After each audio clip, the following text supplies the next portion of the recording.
Because we were sitting in those chairs only 2.5 years ago, and we're here now with a lot of properties and a lot of problems, I can tell. But we left those behind. First of all, what can you expect this evening is, of course, I'm going to tell you something about the property market in Holland. We've translated some concepts from the English market to the Dutch market, but I'll speak about the Dutch market today. And everybody always asking me, can't be true that people sell their property for 75% below market value, 25% below market value. And then we say, yes, those people are here, and I will show you what people do this and how happy they are if we help them. So, and what else will I tell you? People also ask me, where do you find those investors and where do you find the sellers? So I'd like to tell you a little bit how I found those sellers and investors. And in the end, I want to tell you, what does it take to get there? Do you like it? What's your profile? Do you think you can do this? Do you have any idea what kind of deals you might like or you might start with? So hopefully in the end of the evening you have some idea of what deals you can do, especially without having any money. And probably you know for yourself if you find this interesting or not. Does that sound okay? Yes. Good. Do you have to add anything? Not yet? I know the questions will come.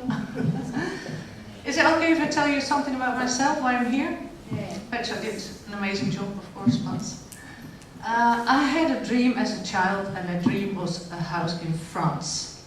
And ever since I was little, I saw myself sitting in this farm with the olive garden of wine, probably the best wines in the region. And I started saving, and originally I'm a temporary manager in healthcare and made good money with that, so I had to invest somewhere. And I invested in everything, name it, and I've done it. And I also invested in ICT shares. And who knows, that was booming business in 2000? When was that? 1999. Exactly. And when did it collapse? 8?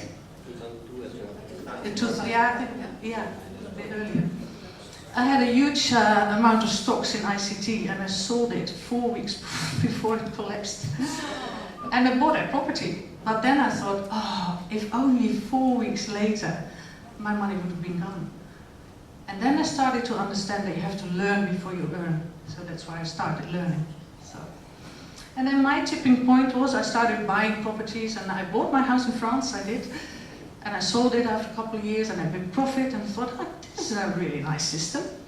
But then after a couple of properties, my money was stuck in the properties. And I thought, how do people do this? Who make these large portfolios of houses? And then I understood I had to learn how to do it with other people's money. So the term is OPM, other people's money. So, and my other tipping point was, I think 3 years ago, when my nephew, then 26, had a huge problem with his girlfriend. No, not with his girlfriend, but with the house he had with his girlfriend. And he came to me and I said, well, Auntie, you do a lot with property, and can you help me out here? And this property was, I think, 40 or 50,000 euros below market value, so they could never sell. And he asked, what can I do? And I said, oh my God, I can't help. So, do you know how it feels when somebody you really love comes to you for help, and you say, oh, sorry, I can't. So that was the moment I thought, I will know how to do this. So I started training with Jurgen and other people here.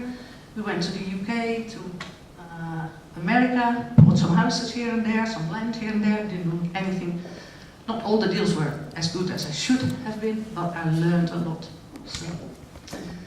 So what I want to do is tell you some stories and show you some deals that I did, so you get an understanding what deals you can do without money and what type of sellers these are. So okay? Any questions so far? The first one.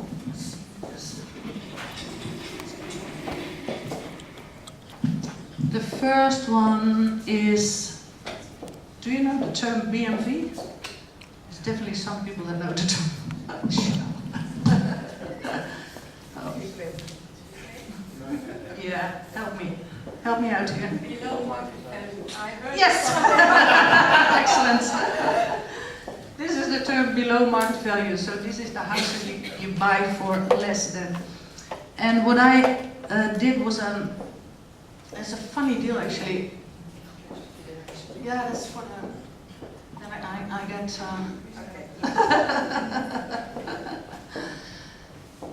this was a lady that had inherited the house of her father. And so she decided to live in that house and she wanted to sell her own property. So I asked her about the situation, and the property was worth, so that's called market value, was about 110, 150. And then I asked her, how much is your mortgage still? And her mortgage, which we do mortgage, was only 60. So what would you offer her if you see this? Would you make her an offer? Would you like to buy for any price? Excellent. For instance, half the difference. Nice. Anyone else? 1 sold, 2 sold, not sold. Well, in sales you never make an offer before you ask your customer. That's because you always ask what's in her mind. So I asked her, what do you want for the property? It's an excellent answer because I did the same, but I said, what do you want for the property? And she said, well, as your mortgage still is 60, I'd like to have 60. So, what? I thought, oh my gosh. Okay. Well, I didn't make an offer yet because I didn't have money by that time. So one of my first deals, I didn't have the money, and besides, I don't want to put money in any deal anymore. So I was looking for an investor, and I found an investor who offered me this. So now I had somebody who wanted to pay 150. So what offer would I make?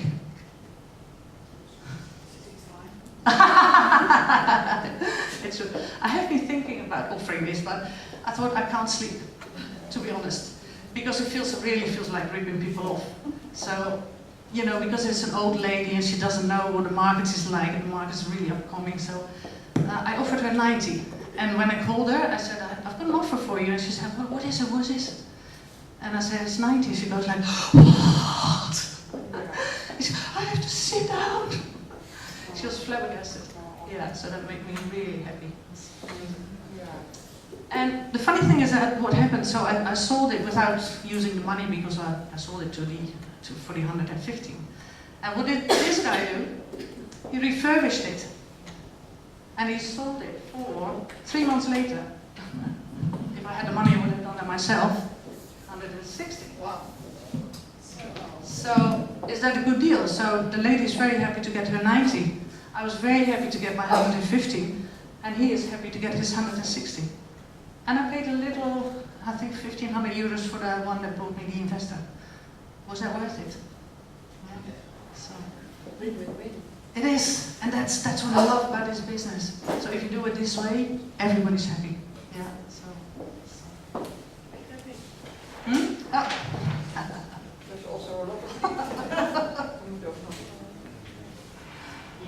So I can speak with my next dealers. Sometimes they also call it make a joint venture. So if I have the deal but no money and you have the money, we can joint venture and split profit. And then we're both happy, aren't we? So that's the B&B. Then let's do a lease option, because everybody's always asking me about the lease option. If I knew then, when my nephew asked me what I knew now, I would have known how to help him, but I didn't know then. So the lease option.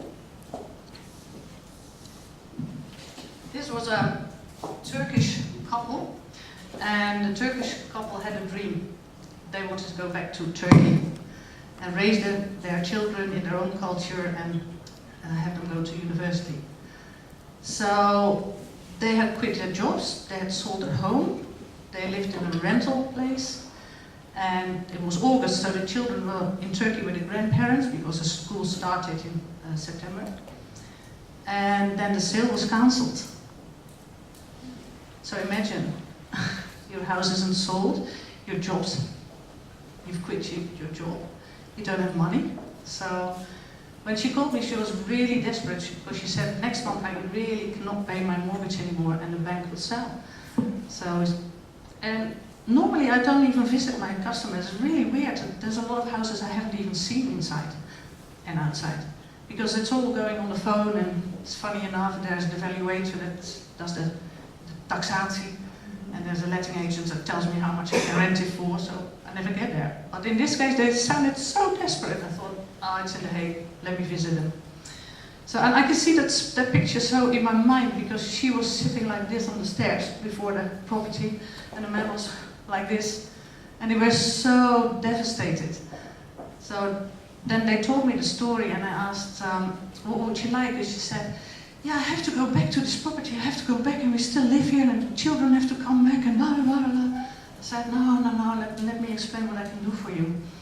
What if I can pay your monthly mortgage to the bank, and you move out, and we take care of the property, we rent it out, so the rent covers the cost of the mortgage. And you grant me an option to buy it in the future. So I'm the only one that can buy it in the future. So what happens is, I don't know if I have the figures of this one. Oh yeah. So this one, their mortgage was 110. The market value was 110. And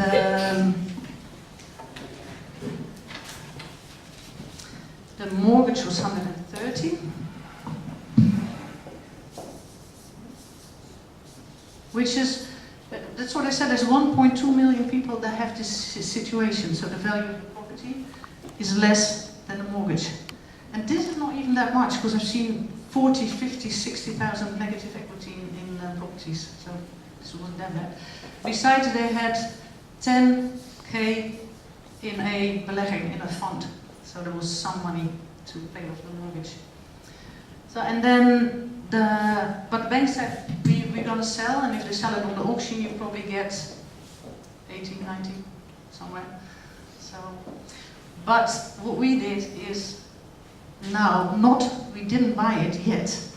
We just started to pay the monthly mortgage to the bank, and we asked the bank for permission to rent the property out. This is a real hard part in Holland, because the banks are not always very happy to do this. So in this case, it took us 2 months and I think 86 phone calls and emails and whatever.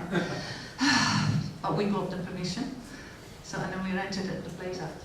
So we thought, and the family is so happy. I get an email almost every month, and they send pictures from, when are you coming to visit us in Turkey? Ik heb niet de huur is uit mijn hoofd rond de 800, ik geloof 7, 8. Wat zijn dan de maandelijkse kosten? En de maandelijkse lasten liggen er net onder. Ja, krap hoor. 130? Ja, toch wel. Ja. Dit is een goede vraag van Elsa, want in Nederland is het heel vaak zo dat de huur... Hè? Oh, that's what you said.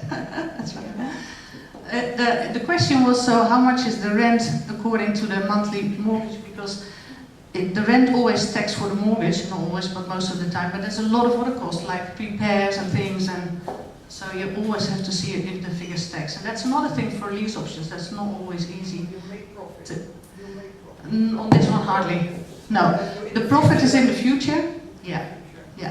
So if the price goes up for this property, it's in The Hague, and the prices are really amazing. They're doing so well. So this is going up, and this is still going down because we can pay a couple more years, and then somewhere it will cross and we can buy. So, and then we pay off the whole.